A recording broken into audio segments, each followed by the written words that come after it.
Hi all, ഞാനിപ്പോൾ നിൽക്കുന്നത് UP state ഗവൺമെൻറ്റിൻ്റെ സൂപ്പർ സ്പെഷ്യാലിറ്റി ക്യാൻസർ ഇൻസ്റ്റിറ്റ്യൂട്ടിൻ്റെ മുന്നിലാണ്. ഈ ഇൻസ്റ്റിറ്റ്യൂട്ടിലാണ് ഞാൻ മെഡിക്കൽ ഫിസിക്സായി വർക്ക് ചെയ്തുകൊണ്ടിരിക്കുന്നത്. ഞാൻ മെഡിക്കൽ ഫിസിക്സിൻ്റെ കോഴ്സ് ജോയിൻ ചെയ്ത അന്ന് മുതൽ ഇപ്പോഴും കേട്ടുകൊണ്ടിരിക്കുന്ന കുറേ ചോദ്യങ്ങളുണ്ട്. എന്താണ് മെഡിക്കൽ ഫിസിക്സ്?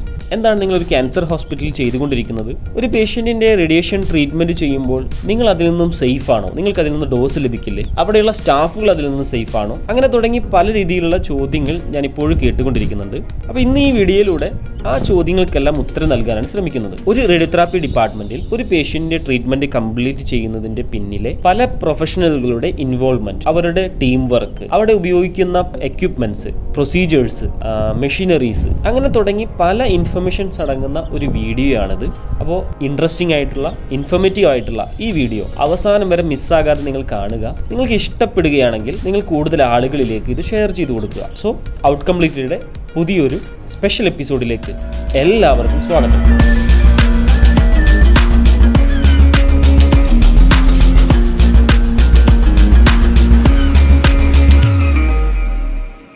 എൻ്റെ പേര് അസ്ലം റഹ്മാൻ. ഞാൻ ഈ ഹോസ്പിറ്റലിൽ medical physics and radiological safety ഓഫീസറായി വർക്ക് ചെയ്യുകയാണ്. ഒരു ക്യാൻസർ പേഷ്യന്റ് റേഡിയോതെറാപ്പി ഡിപ്പാർട്ട്മെന്റിൽ വന്നു കഴിഞ്ഞാൽ എന്തെല്ലാം സിസ്റ്റമാറ്റിക് പ്രോസസ്സിലൂടെയാണ് കടന്നു പോകുന്നത് എന്നുള്ള ഒരു ബേസിക് ഐഡിയ ആണ് ഈ വീഡിയോയിലൂടെ ഞങ്ങൾ തരാൻ ശ്രമിക്കുന്നത്. മറ്റേതൊരു ട്രീറ്റ്മെന്റ് മെത്തേഡിനേക്കാളും വലിയൊരു ടീം വർക്ക് റേഡിയോതെറാപ്പി ഡിപ്പാർട്ട്മെന്റിൽ ആവശ്യമുണ്ട്. അതായത് ക്ലിനിക്കൽ എക്സ്പെർട്ടുകളായ റേഡിയേഷൻ ഓങ്കോളജിസ്റ്റുകളുടെയും സയന്റിഫിക് എക്സ്പെർട്ടുകളായ മെഡിക്കൽ ഫിസിസിന്റെയും ടെക്നിക്കൽ എക്സ്പെർട്ടുകളായ റേഡിയോതെറാപ്പി ടെക്നോളജിസ്റ്റുകളുടെയും കൂട്ടായ ശ്രമം ഉണ്ടെങ്കിൽ ഒരു പേഷ്യന്റിന്റെ ട്രീറ്റ്മെന്റ്, റേഡിയോതെറാപ്പി ട്രീറ്റ്മെന്റ് ക്വാളിറ്റിയോട് കൂടി സക്സസ്ഫുള്ളി കംപ്ലീറ്റ് ചെയ്യാൻ കഴിയുള്ളൂ.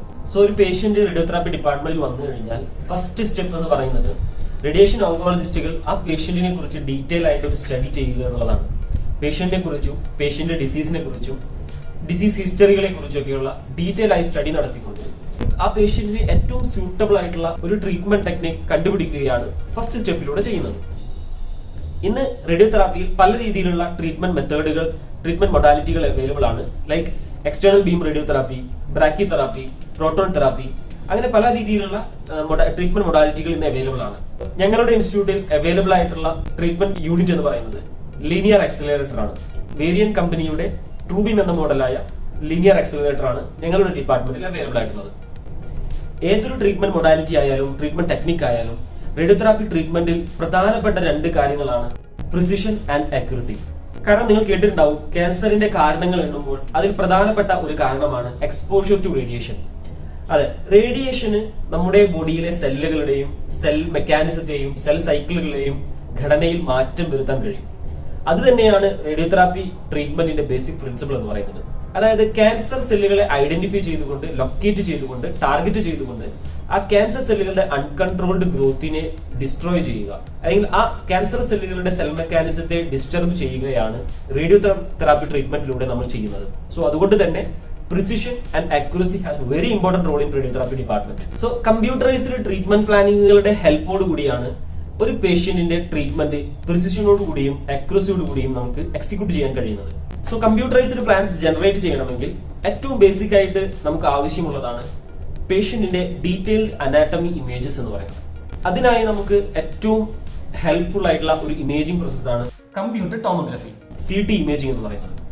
സോ പേഷ്യന്റിന്റെ ഡീറ്റെയിൽഡ് സ്റ്റഡി, റേഡിയേഷൻ ഓങ്കോളജിസ്റ്റുകൾ നടത്തുന്ന ഇൻവെസ്റ്റിഗേഷൻ, ഡീറ്റെയിൽഡ് സ്റ്റഡികൾക്ക് ശേഷം ട്രീറ്റ്മെന്റ് ടെക്നിക്കുകൾ ഐഡന്റിഫൈ ചെയ്തതിനു ശേഷം നെക്സ്റ്റ് സ്റ്റെപ്പ് എന്ന് പറയുന്നതാണ് റേഡിയോതെറാപ്പി ട്രീറ്റ്മെന്റ് പ്ലാൻസ് ജനറേറ്റ് ചെയ്യാൻ വേണ്ടിയുള്ള ഇമേജിംഗ് പ്രോസസ് എന്ന് പറയുന്നത്. ഒരു നോർമലായ ഡയഗ്നോസ്റ്റിക് നിന്ന് വളരെ വ്യത്യസ്തമായിക്കൊണ്ടാണ് റേഡിയോതെറാപ്പി ഡെഡിക്കേറ്റഡ് CT പെർഫോം ചെയ്യുക. കാരണം ഒരു റേഡിയോതെറാപ്പി ട്രീറ്റ്മെന്റ് എന്ന് പറയുന്നത് ഒറ്റ ദിവസം കൊണ്ട് കംപ്ലീറ്റ് ചെയ്യുന്ന പ്രോസസ് അല്ല. അത് ദിവസങ്ങളോളം അല്ലെങ്കിൽ ആഴ്ചകളോളം നീണ്ടു നിൽക്കുന്ന ഒരു ട്രീറ്റ്മെന്റ് ആയിരിക്കും. അതുകൊണ്ട് തന്നെ പേഷ്യന്റിന് ഏറ്റവും കംഫർട്ടബിൾ ആയ, എല്ലാ ദിവസവും എളുപ്പത്തിൽ റീപ്രൊഡ്യൂസ് ചെയ്യാൻ കഴിയുന്ന, എന്നാൽ മൂവ്മെന്റുകൾ റെസ്ട്രിക്ട് ചെയ്യപ്പെടുന്ന ഒരു ആക്യുറേറ്റ് പൊസിഷൻ കണ്ടുപിടിക്കുക എന്നുള്ളതാണ് റേഡിയോതെറാപ്പി ഡെഡിക്കേറ്റഡ് CTയിലെ ഏറ്റവും ചലഞ്ചിങ് ആയിട്ടുള്ള ഒരു സ്റ്റെപ്പ് എന്ന് പറയുന്നത്. സോ റേഡിയേഷൻ ഓങ്കോളജിസ്റ്റുകൾ പ്രൈമറി ഇൻവെസ്റ്റിഗേഷന് ശേഷം എല്ലാ റിപ്പോർട്ടുകളും എല്ലാ ഡീറ്റെയിൽസും അടങ്ങുന്ന ഒരു ഇൻഫർമേഷൻസ് CT പെർഫോം ചെയ്യുന്ന ടെക്നോളജിസ്റ്റ് ടീമുകൾക്ക് കൈമാറും. ആ ഇൻഫർമേഷൻസോട് കൂടി തന്നെ പേഷ്യൻസിന്റെ ഏറ്റവും സ്യൂട്ടബിൾ ആയിട്ടുള്ള ഒരു പൊസിഷൻ കണ്ടുപിടിക്കുകയാണ് റേഡിയോതെറാപ്പി ടെക്നോളജിസ്റ്റുകൾ അവിടെ ചെയ്യുന്ന പ്രധാനപ്പെട്ട റോൾ എന്ന് പറയുന്നത്. സോ പേഷ്യന്റിന്റെ മൂവ്മെന്റ് റെസ്ട്രിക്ട് ചെയ്യാൻ പല രീതിയിലുള്ള ഡിവൈസുകൾ അവർ യൂസ് ചെയ്യുന്നുണ്ടായിരിക്കും. അതിൽ ഏറ്റവും ബേസിക് ആയിട്ടുള്ള ഒരു ഡിവൈസ് ആണ്, ഒരു എക്യുപ്മെന്റ് ആണ് തെർമോപ്ലാസ്റ്റിക് മാസ്ക് എന്ന് പറയുന്നത്. ഒരു മെഡിക്കൽ ഫിസിസ്റ്റ് എന്ന രീതിയിൽ അവിടെ പ്രധാനപ്പെട്ട 2 രീതിയിലുള്ള റെസ്പോൺസിബിലിറ്റീസ് ആണുള്ളത്. ഒന്ന്, CT പെർഫോം ചെയ്യുമ്പോൾ അവിടെ പ്രൊഡ്യൂസ് ചെയ്യപ്പെടുന്ന എക്സ്റേയിൽ നിന്ന് എങ്ങനെ പേഷ്യന്റിനും അവിടെയുള്ള സ്റ്റാഫുകൾക്കും ഒരു സേഫ് എൻവിറോൺമെന്റ് ക്രിയേറ്റ് ചെയ്യാമെന്നുള്ളതാണ് ഫസ്റ്റ് സ്റ്റെപ്പ് എന്ന് പറയുന്നത്. അതിനായി പല രീതിയിലുള്ള ക്വാളിറ്റി അഷുറൻസ് പ്രോഗ്രാമുകൾ ഡെവലപ്പ് ചെയ്യേണ്ടതായിട്ടുണ്ട്, പല രീതിയിലുള്ള ടെസ്റ്റുകൾ പെർഫോം ചെയ്യേണ്ടതായിട്ടുണ്ട്. അതോടൊപ്പം തന്നെ ശ്രദ്ധിക്കുന്ന മറ്റൊരു കാര്യമാണ് കുറഞ്ഞ എക്സ്പോഷറോടുകൂടി പേഷ്യന്റിന് കുറഞ്ഞ എക്സ്പോഷർ കൊടുത്തുകൊണ്ട് എങ്ങനെ ഗുഡ് ക്വാളിറ്റി ഇമേജ് അവിടെ പ്രൊഡ്യൂസ് ചെയ്യാം എന്നുള്ളത് കണ്ടുപിടിക്കുക എന്നതാണ് അതോടൊപ്പം ചെയ്യുന്ന മറ്റൊരു കാര്യം. രണ്ടാമത്തെ പ്രധാനപ്പെട്ട റെസ്പോൺസിബിലിറ്റി എന്ന് പറയുന്നത് അവിടെ പെർഫോം ചെയ്യപ്പെടുന്ന റേഡിയോതെറാപ്പി ട്രീറ്റ്മെന്റ് സ്കാൻ അത് സൂപ്പർവൈസ് ചെയ്യുക എന്നുള്ളതാണ്. അങ്ങനെ റേഡിയോതെറാപ്പി ട്രീറ്റ്മെന്റ് സ്കാനിന് ശേഷം ആ ഡാറ്റയെ ഫർദർ ട്രീറ്റ്മെന്റ് പ്ലാനിംഗ് സ്റ്റേഷനുകളിലേക്ക് അല്ലെങ്കിൽ ട്രീറ്റ്മെന്റ് പ്ലാനിംഗ് സിസ്റ്റങ്ങളിലേക്ക് പുഷ് ചെയ്യുക എന്നുള്ളതാണ് നെക്സ്റ്റ് സ്റ്റെപ്പ് എന്ന് പറയുന്നത്. സോ ഇങ്ങനെ ട്രീറ്റ്മെന്റ് പ്ലാനിംഗ് സ്റ്റേഷനുകളിലേക്ക് ട്രാൻസ്ഫർ ചെയ്യപ്പെടുന്ന ഇമേജുകളെ വെരിഫൈ ചെയ്തതിനു ശേഷം സ്ട്രക്ചർ ഡിലിനേറ്റ് ചെയ്യുക എന്നുള്ളതാണ് പ്രധാനപ്പെട്ട നെക്സ്റ്റ് സ്റ്റെപ്പ് എന്ന് പറയുന്നത്. സോ റേഡിയേഷൻ ഓങ്കോളജിസ്റ്റുകൾ ആ പേഷ്യന്റിന്റെ ക്യാൻസറസ് സെല്ലുകളെ ഐഡന്റിഫൈ ചെയ്യുകയും അതിനെ ലൊക്കേറ്റ് ചെയ്യുകയും അതോടൊപ്പം തന്നെ നോർമൽ സെല്ലുകളെ ഐഡന്റിഫൈ ചെയ്യുകയും അതിനെ മാർക്ക് ചെയ്യുകയും ചെയ്യുന്ന പ്രോസസ്സിനെയാണ് സ്ട്രക്ചർ ഡിലിനിയേഷൻ അഥവാ കോണ്ടൂറിംഗ് എന്ന് പറയുന്നത്. സോ ഈ ഒരു സ്റ്റെപ്പ് എന്ന് പറയുന്നത് വളരെ സൂക്ഷ്മമായ വളരെ ക്രൂഷ്യലായ ഒരു പ്രോസസ്സ് തന്നെയാണ്. കാരണം ഈ മാർക്ക് ചെയ്യപ്പെടുന്ന ഈ ഡിലിനേറ്റ് ചെയ്യപ്പെടുന്ന സ്ട്രക്ചറുകൾക്കനുസരിച്ചാണ് ഇനിയുള്ള ട്രീറ്റ്മെന്റ് പ്ലാനിംഗിൽ ജനറേറ്റ് ചെയ്യാൻ പോകുന്നതും അതുപോലെ തന്നെ ട്രീറ്റ്മെന്റ് എക്സിക്യൂട്ട് ചെയ്യാൻ പോകുന്നതും. അതുകൊണ്ട് തന്നെ അവർക്ക് കളക്ട് ചെയ്യാൻ കഴിയുന്ന എല്ലാ ഇൻഫർമേഷനുകളും വെച്ചുകൊണ്ട് തന്നെ പല പ്രോട്ടോകോളുകളുടെ സഹായത്തോടു കൂടി തന്നെ ഈ സ്ട്രക്ചർ ഡിലിനിയേഷൻ വളരെ സൂക്ഷ്മമായി കൊണ്ട് അവർ പെർഫോം ചെയ്യുന്നു. അതിനുശേഷം എങ്ങനെയാണ് ട്രീറ്റ്മെന്റ് പ്ലാനുകൾ ജനറേറ്റ് ചെയ്യേണ്ടത് എന്നുള്ള ഒരു ബേസിക് ഐഡിയയോടുകൂടി ഈ ഇമേജുകളെ മെഡിക്കൽ ഫിസിസ്റ്റ് ടീമുകൾക്ക് കൈമാറുന്നു. സോ ആ ട്രാൻസ്ഫർ ചെയ്യുന്ന ഡാറ്റയോടൊപ്പം തന്നെ ഡോസ് പ്രിസ്ക്രിപ്ഷനെ പറ്റിയുള്ള ഡീറ്റെയിൽസ് ഉണ്ടായിരിക്കാം, എങ്ങനെയാണ് ആ ഡോസ് ഡിസ്ട്രിബ്യൂട്ട് ചെയ്യേണ്ടത് എന്നുള്ള ഡോസ് ഫ്രാക്ഷനേഷൻ പാറ്റേൺസിന്റെ ഡീറ്റെയിൽസ് ഉണ്ടായിരിക്കാം. അതുപോലെ തന്നെ ക്യാൻസർ സെല്ലുകളുടെ സറൗണ്ടിങ് നോർമൽ ടിഷ്യൂകൾ, അതിന് പറയുന്ന പേരാണ് ഓർഗനറ്റ് റിസ്ക് എന്ന്. ആ ഓർഗനറ്റ് റിസ്കുകളെ കുറിച്ചുള്ള ഡീറ്റെയിൽസ് ഉണ്ടായിരിക്കും. ആ ഓർഗനറ്റ് റിസ്കുകൾക്ക് റെസ്പെക്ട് ചെയ്യേണ്ട ഡോസിനെ കുറിച്ചുള്ള ഡീറ്റെയിൽസ് ഉണ്ടായിരിക്കും.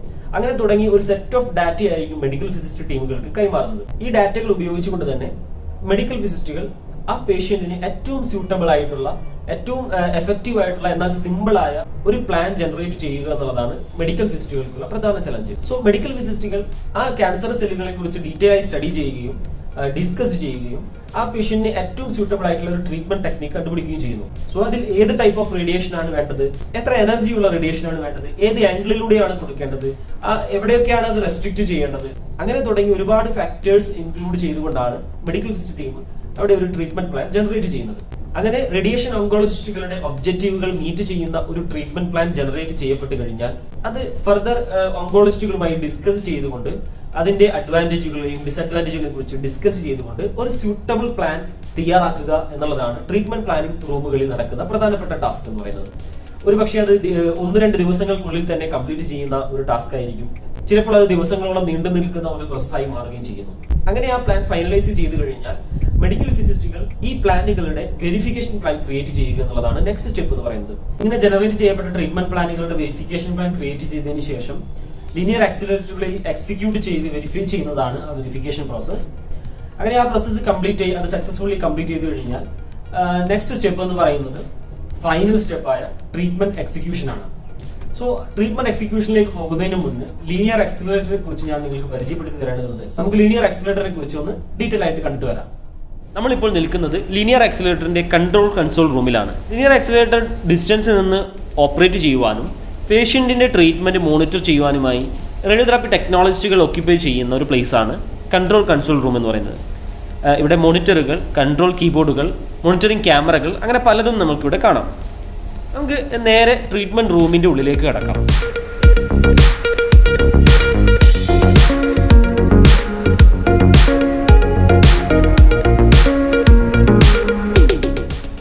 ഇതാണ് ഞങ്ങളുടെ ഡിപ്പാർട്ട്മെന്റിലെ വേരിയൻ കമ്പനിയുടെ ട്രൂബീം എന്ന മോഡലായ ലീനിയർ ആക്സിലേറ്റർ. ലീനിയർ ആക്സിലേറ്ററിന്റെ ബേസിക് പ്രിൻസിപ്പിൾ എന്ന് പറയുന്നത് ഇലക്ട്രോൺസിനെ ജനറേറ്റ് ചെയ്ത് ആക്സിലറേറ്റ് ചെയ്യുകയും അത് ഒരു ഹൈ ആറ്റമിക് നമ്പറുള്ള ഒരു മെറ്റീരിയൽ ടാർഗറ്റിൽ സ്ട്രൈക്ക് ചെയ്തുകൊണ്ട് അതിൽ നിന്ന് പ്രൊഡ്യൂസ് ചെയ്യുന്ന എക്സ്റേയെ കൺട്രോൾ ചെയ്ത് ട്രീറ്റ്മെൻറ്റ് ഉപയോഗിക്കുക എന്നുള്ളതാണ് ലീനിയർ ആക്സിലേറ്ററിൻ്റെ ഏറ്റവും ബേസിക് പ്രിൻസിപ്പിൾ. ഇങ്ങനെ പ്രൊഡ്യൂസ് ചെയ്യപ്പെടുന്ന ഹൈ എനർജി എക്സ്റേസിനെ കൺട്രോൾ ചെയ്യുന്ന അതിൻ്റെ ബീമിനെ ഷെയ്പ്പ് ചെയ്യുന്ന, അതിൻ്റെ ഇൻറ്റൻസിറ്റിയെ മോഡുലേറ്റ് ചെയ്യുന്ന എല്ലാ മെക്കാനിസങ്ങളും നടക്കുന്നത് ഈ ട്രീറ്റ്മെൻറ്റ് യൂണിറ്റിൻ്റെ ഹെഡായ ഗാൻട്രി എന്ന പേരിൽ അറിയപ്പെടുന്ന ഈ പോർഷനിലാണ്. ഐസോസെൻറ്റർ എന്ന പേരിൽ അറിയപ്പെടുന്ന ഒരു വിർച്വൽ പോയിന്റിന് ചുറ്റും 360 ഡിഗ്രി റൊട്ടേറ്റ് ചെയ്യുന്ന ഈ ഗാൻട്രിയിൽ മൾട്ടിപ്പിൾ ഹൈ എനർജറ്റിക് ഫോട്ടോൺസിനെയും ഇലക്ട്രോൺസിനെയും ജനറേറ്റ് ചെയ്യാനുള്ള കേപ്പബിലിറ്റി ഉണ്ട്. അതുപോലെ തന്നെ ഏറ്റവും ചെറിയ കൺവെൻഷണൽ ട്രീറ്റ്മെൻറ്റ് മെത്തേഡുകൾ മുതൽ ഹൈ എൻഡ് ആയിട്ടുള്ള image guided, surface guided, stereotactic റേഡിയോതെറാപ്പികൾ വരെ ഡെലിവർ ചെയ്യാൻ, എക്സിക്യൂട്ട് ചെയ്യാൻ കേപ്പബിലിറ്റിയുള്ള ഒരു യൂണിറ്റ് കൂടിയാണിത്. പേഷ്യൻറ്റിന് കിടക്കാൻ സപ്പോർട്ട് ചെയ്യുന്ന ഈ ടേബിളിനെ പറയുന്ന പേരാണ് ട്രീറ്റ്മെൻറ്റ് കൗച്ച് എന്ന്. ഇത് 6 ഡയമെൻഷനിൽ മൂവ് ചെയ്യാൻ കേപ്പബിലിറ്റിയുള്ള ഒരു ടേബിൾ കൂടിയാണ്. റേഡിയേഷൻസിൻ്റെ ഒരു പ്രത്യേകത എന്ന് പറയുന്നത് നമുക്കതിനെ സ്പർശിച്ചറിയുവാനോ അല്ലെങ്കിൽ നമ്മുടെ കണ്ണുകൾ കൊണ്ട് കാണുവാനോ തിരിച്ചറിയുവാനോ കഴിയില്ല എന്നുള്ളതാണ്. അങ്ങനെയാണെങ്കിൽ ഇവിടെ പ്രൊഡ്യൂസ് ചെയ്യപ്പെടുന്ന ഹൈ എനർജറ്റിക് റേഡിയേഷൻസിനെ എങ്ങനെയാണ് മില്ലിമീറ്റർ ആക്യുറസിയിൽ ഒരു പേഷ്യൻറ്റിൻ്റെ ട്യൂമറിനെ ലൊക്കേറ്റ് ചെയ്തുകൊണ്ട്, ടാർഗറ്റ് ചെയ്തുകൊണ്ട് ട്രീറ്റ് ചെയ്യാൻ കഴിയുന്നത്? അവിടെയാണ് മെഡിക്കൽ ഫിസിസ്റ്റുകൾ അവരുടെ യഥാർത്ഥത്തിലുള്ള കോൺട്രിബ്യൂഷൻ റേഡിയോതെറാപ്പി ഡിപ്പാർട്ട്മെൻറ്റിലേക്ക് നൽകുന്നത്. സോ ഒരു ഇൻസ്റ്റിറ്റ്യൂട്ടിൽ അല്ലെങ്കിൽ ഒരു ഹോസ്പിറ്റലിൽ ഏതൊരു റേഡിയേഷൻ ജനറേറ്റിംഗ് എക്യുപ്മെൻ്റ് ആയാലും അതിനെ ക്ലിനിക്കലി ഉപയോഗിക്കുന്നതിന് മുമ്പ് അവിടെയുള്ള റേഡിയേഷൻസിനെ പല ഡിവൈസുകൾ വെച്ചുകൊണ്ട്, പല മെഷറിംഗ് മോണിറ്ററിംഗ് ഇൻസ്ട്രുമെൻറ്റ്സ് വെച്ചുകൊണ്ട് അനലൈസ് ചെയ്യുകയും സ്റ്റഡി ചെയ്യുകയും അവിടെ പ്രൊഡ്യൂസ് ചെയ്യപ്പെടുന്ന എററുകളെ സയൻറ്റിഫിക്കലി റിസോൾവ് ചെയ്യുകയും ചെയ്തുകൊണ്ട് സേഫായിട്ടുള്ള ഒരു എൻവിറോൺമെൻറ്റ് ക്രിയേറ്റ് ചെയ്യുകയാണ് മെഡിക്കൽ ഫിസിസ്റ്റുകൾ യഥാർത്ഥത്തിൽ ചെയ്യുന്നത്. സോ അങ്ങനെ എല്ലാ ക്ലിനിക്കൽ പ്രാക്ടീസുകളുടെയും ക്വാളിറ്റി മെയിൻറ്റെയിൻ ചെയ്യണമെന്നുണ്ടെങ്കിൽ മെഡിക്കൽ ഫിസിസ്റ്റുകൾക്ക് പല രീതിയിലുള്ള ക്വാളിറ്റി അഷുറൻസ് പ്രോഗ്രാമുകൾ ഡെവലപ്പ് ചെയ്യേണ്ടതായിട്ടുണ്ട്. അത് കൃത്യമായ ഇടവേളകളിൽ ഡെയിലി, വീക്ക്ലി, മന്ത്ലി, ആനുവലി അങ്ങനെയുള്ള പല ഇടവേളകളിൽ കൃത്യമായി മെഷർ ചെയ്യുകയും മോണിറ്റർ ചെയ്യുകയും സ്ട്രിക്റ്റായി ഫോളോ ചെയ്യുകയും ചെയ്താലാണ് അവിടെ ഒരു ക്വാളിറ്റി മെയിൻറ്റെയിൻ ചെയ്യുവാൻ കഴിയുകയുള്ളൂ. അതോടൊപ്പം തന്നെ അവിടെയുള്ള സ്റ്റാഫുകളുടെയും പേഷ്യൻറ്റിൻ്റെയും അതുപോലെ തന്നെ പബ്ലിക്കിൻ്റെയും സേഫ്റ്റി ഉറപ്പുവരുത്തേണ്ടത് മെഡിക്കൽ ഫിസിസ്റ്റ് ടീമാണ്. സേഫ്റ്റിയെ പറ്റി പറയുമ്പോൾ എനിക്ക് നിങ്ങൾക്ക് കാണിച്ചു തരാനുള്ള ഏറ്റവും എളുപ്പത്തിലുള്ളൊരു ഉദാഹരണം എന്ന് പറയുന്നത് ഈ ലീനിയർ ആക്സിലറേറ്റർ ഒക്യുപ്പൈ ചെയ്തിരിക്കുന്ന ഈ റൂം തന്നെയാണ്. ഇതിലെ ഓരോ വാളുകൾക്കും ഒരു പ്രത്യേകതയുണ്ട്. റേഡിയേഷൻ ബീം ഡയറക്റ്റ് ഫേസ് ചെയ്യുന്ന വാളുകളെ നമ്മൾ പ്രൈമറി വാളുകളെന്നും, സ്കാറ്റർ ചെയ്തു വരുന്ന റേഡിയേഷൻസിനെ ഫേസ് ചെയ്യുന്ന വാളുകളെ സെക്കൻഡറി വാളുകളുമെന്നാണ് നമ്മൾ പറയുന്നത്. ഒരു ടിപ്പിക്കൽ ഹൈ എനർജി ലീനിയർ ആക്സിലറേറ്ററിൻ്റെ സെക്കൻഡറി വാളുകളുടെ തിക്നെസ് ഏകദേശം 1.2 മീറ്റർ വരും. അതുപോലെ തന്നെ പ്രൈമറി വാളുകളുടെ തിക്നെസ് എന്ന് പറയുന്നത് ഏകദേശം 2.4 മീറ്റർ വരും. സോ ഇതെല്ലാം കാൽക്കുലേറ്റ് ചെയ്യുന്നത്, സിവിൽ ടീമുകളെ ഹെൽപ്പ് ചെയ്യുന്നത് മെഡിക്കൽ ഫിസിക്സ് ടീമുകൾ തന്നെയാണ്. സോ ഇങ്ങനെ എല്ലാ രീതിയിലും സേഫ്റ്റി ഉറപ്പുവരുത്തിക്കൊണ്ടാണ് ഒരു മെഷീനിനെ ക്ലിനിക്കലി യൂസ് ചെയ്യുന്നതും അത് ക്വാളിറ്റിയോടുകൂടി മെയിൻറ്റെയിൻ ചെയ്യുന്നതും.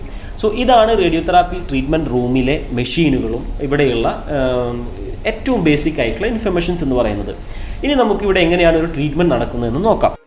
CT സ്കാനിന്റെ സമയത്ത് നോട്ട് ചെയ്യപ്പെട്ട ഇൻഫർമേഷൻസ് ലൈക്ക് പേഷ്യന്റെ പൊസിഷനിങ് ഡിവൈസുകൾ ഏതൊക്കെ, അതുപോലെ ഇമ്മൊബിലൈസേഷൻ ഡിവൈസുകൾ ഏതൊക്കെ, അങ്ങനെ ആ സെറ്റ് ഓഫ് ഡാറ്റ, അതുപോലെ തന്നെ കോണ്ടൂറിങ്ങിന് ശേഷം ജനറേറ്റ് ചെയ്യപ്പെട്ട ട്രീറ്റ്മെന്റ് പ്ലാനിങ്ങിന്റെ ഡീറ്റെയിൽസ്, അങ്ങനെ ഈ എല്ലാ ഇൻഫർമേഷൻസും ലിനാക്കിലേക്ക് ട്രാൻസ്ഫർ ചെയ്യപ്പെടുന്നു. അങ്ങനെ ഈ ട്രാൻസ്ഫർ ചെയ്യപ്പെട്ട ഡാറ്റയുടെ സഹായത്തോടെ ടെക്നിക്കൽ എക്സ്പേർട്ടുകളായ റേഡിയോതെറാപ്പി ടെക്നോളജിസ്റ്റുകൾ പേഷ്യന്റിന്റെ എക്സാക്ട് പൊസിഷൻ കണ്ടുപിടിക്കുക എന്നുള്ളതാണ് പ്രധാനപ്പെട്ട ഒരു ചലഞ്ച്. CT പെർഫോം ചെയ്യുന്ന സമയത്ത് പേഷ്യന്റ് ഏത് പൊസിഷനാണോ ഒബ്റ്റെയിൻ ചെയ്തിരുന്നത് അതേ പൊസിഷൻ തന്നെ റീപ്രൊഡ്യൂസ് ചെയ്യേണ്ടതുണ്ട്. കാരണം CT സമയത്ത് ചെയ്തിരുന്ന പേഷ്യന്റെ പൊസിഷനെ ബേസ് ചെയ്തുകൊണ്ടാണ് കോണ്ടൂറിങ് നടന്നിട്ടുള്ളത്. അതിനെ ബേസ് ചെയ്തുകൊണ്ടാണ് ട്രീറ്റ്മെന്റ് പ്ലാനുകൾ ജനറേറ്റ് ചെയ്തിട്ടുള്ളത്. ഇനി അത് ട്രീറ്റ്മെന്റ് പ്ലാനുകൾ എക്സിക്യൂട്ട് ചെയ്യണമെങ്കിൽ അതേ പൊസിഷൻ തന്നെ റീപ്രൊഡ്യൂസ് ചെയ്യേണ്ടതുണ്ട്. അങ്ങനെ ലൊക്കേഷൻ ഐഡന്റിഫൈ ചെയ്ത് കഴിഞ്ഞാൽ ഇമേജ് എടുത്തുകൊണ്ടാണ് അവർ അത് കൺഫേം ചെയ്യുന്നത്. അങ്ങനെ കൺഫേം ചെയ്ത് വെരിഫിക്കേഷൻ കഴിഞ്ഞതിന് ശേഷം മെഷീന്റെ എല്ലാ മെക്കാനിക്കൽ ഇന്റർലോക്കുകളും ക്ലിയർ ചെയ്തതിനു ശേഷം they will go for treatment. അങ്ങനെ അന്നത്തെ പേഷ്യന്റിന്റെ ട്രീറ്റ്മെന്റ് പൊസിഷൻ മാർക്ക് ചെയ്യുകയും തുടർന്നുള്ള ട്രീറ്റ്മെന്റ് ദിവസങ്ങളിലേക്ക് ആ മാർക്ക് ചെയ്യപ്പെട്ട പൊസിഷൻ റീപ്രൊഡ്യൂസ് ചെയ്യുകയും ചെയ്തുകൊണ്ടാണ് ടെക്നോളജിസ്റ്റുകൾ പേഷ്യന്റിന്റെ ട്രീറ്റ്മെന്റ് കംപ്ലീറ്റ് ചെയ്യുന്നത്. സോ ഇതാണ് ഒരു റേഡിയോതെറാപ്പി ഡിപ്പാർട്ട്മെന്റിലെ ഒരു പേഷ്യന്റിന്റെ ട്രീറ്റ്മെന്റുമായി ബന്ധപ്പെട്ട് നടക്കുന്ന ഏറ്റവും ബേസിക് സ്റ്റെപ്സ് എന്ന് പറയുന്നത്. ഈ സ്റ്റെപ്പുകളെല്ലാം നിങ്ങൾക്ക് മനസ്സിലായെന്ന് വിശ്വസിക്കുന്നു. ഇതൊരു ഇൻഫോർമേറ്റീവ് വീഡിയോ ആയി തോന്നുന്നുണ്ടെങ്കിൽ നിങ്ങൾ കൂടുതൽ ആളുകളിലേക്ക് ഇത് ഷെയർ ചെയ്ത് കൊടുക്കണം. കാരണം ഇത് ഒരുപക്ഷെ അവരുടെ സംശയങ്ങളെല്ലാം മാറുന്നതിന് ഹെൽപ്ഫുൾ ആയിരിക്കും. So thank you for watching. മറ്റൊരു വീഡിയോയുമായി വരുന്നതുവരെ ബൈ.